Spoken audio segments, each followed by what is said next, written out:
Bonjour à tous, aujourd'hui nous allons parler de champagne. Le champagne est un célèbre type de vin mousseux connu pour sa production très exclusive, uniquement en région champenoise dans le nord-est de la France. L'appellation champagne est strictement protégée par des normes AOC afin de préserver sa réputation dans le monde entier. Mais si ce vin mousseux est si spécial, c'est en particulier grâce à sa production en deux étapes. Tout d'abord, les vignerons sélectionnent la cuvée afin de créer l'assemblage de vin le plus pertinent. À savoir qu'en Champagne, on utilise trois principaux cépages que sont le chardonnay, un cépage blanc, et deux autres variétés de rouge que sont le pinot noir et le pinot meunier. Cette étape d'assemblage est souvent considérée comme le French art of blending still white wines, et c'est une étape essentielle pour obtenir la base d'un champagne de qualité. Mais le processus clé de la production de champagne réside dans la deuxième étape de la fermentation. Du sucre et de la levure sont ajoutés à la cuvée et cette opération de fermentation crée de l'alcool et du dioxyde de carbone. Après plusieurs mois ou années, et lorsque le processus de fermentation est terminé, le champagne commence son processus de vieillissement qui lui donne ses saveurs si singulières.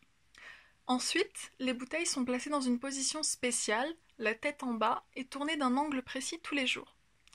Enfin, les bouchons sont enlevés et les vignerons ajoutent souvent ce qu'on appelle le dosage, c'est-à-dire un mélange de vin blanc et de sucre, pour équilibrer le goût et ajuster la teneur en sucre du champagne final. Les bouteilles sont finalement bouchonnées pour maintenir la haute pression interne et bien sûr les jolies bulles.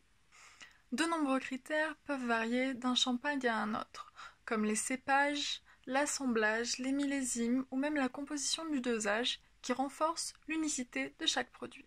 Les cépages utilisés ont une influence par exemple sur la couleur. Le champagne est soit blanc de blanc, donc fait uniquement de chardonnay, soit il peut être blanc de noir, donc fait avec du pinot meunier et du pinot noir. Quant au champagne rosé, il est fait en mélangeant une petite quantité de vin de pinot noir, donc du vin rouge, avec du champagne pour créer cette couleur rose plus claire. Ensuite, le champagne peut être plus ou moins sucré.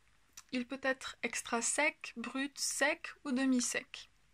Extra sec signifie que le champagne ne contient pas de sucre ajouté. Brut contient très peu de sucre ajouté et c'est le champagne le plus classique. Sec est plus doux et demi-sec est celui qui contient le plus de sucre.